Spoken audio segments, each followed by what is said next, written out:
We actually had kind of a legitimately good movie in this lineup. I loved Mhm. that movie, but I think but I think especially watching this movie in the context of the entire movie night, you know, this one came as a breath of fresh air because it was actually it was ridiculous still, but at least you knew what it was trying to do and what it was saying, and there was marginally competent acting in it and things like that. And that movie was Evolver from 1995, starring Ethan Embry and other people. The synopsis on that one is a teenage boy gets a robotic opponent after winning a laser tag contest. However, the robot is not what it seems. Mhm. That's it. That's all you get from the description for that movie, which I That's the think synopsis. really lends itself to a good surprise about halfway through.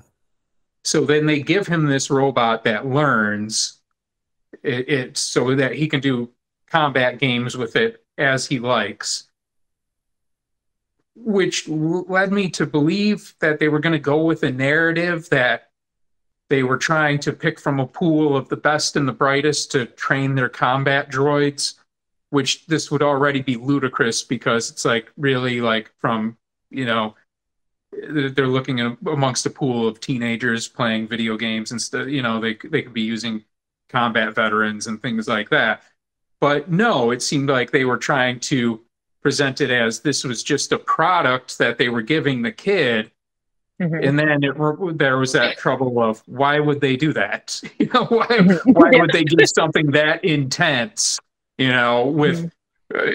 With the settings to learn and actually evolve to do combat against him.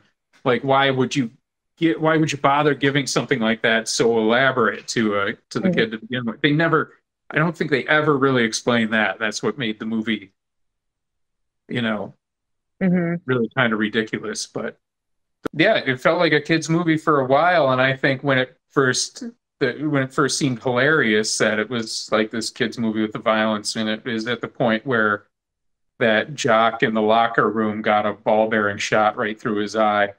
Mhm. Mhm.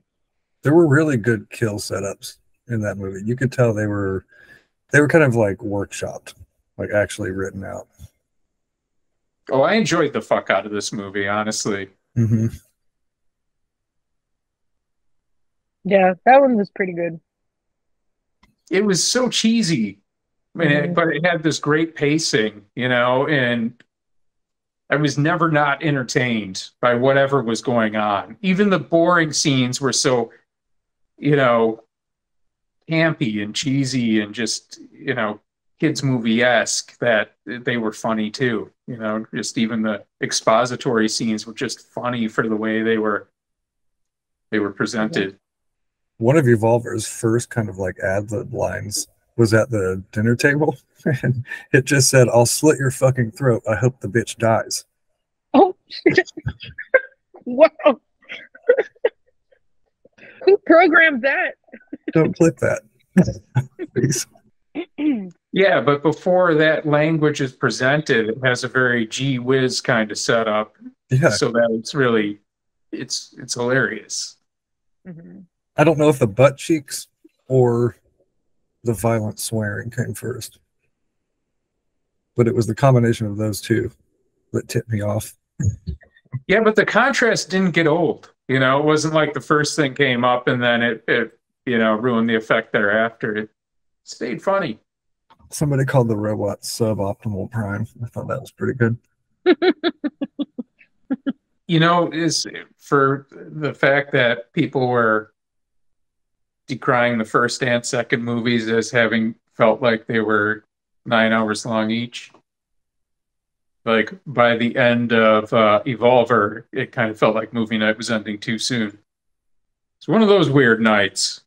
Yes, I was already too high, but I was really enjoying the last movie for sure, especially after the second one. It was like, oh wow, there's actually like fun shit and no Jesus.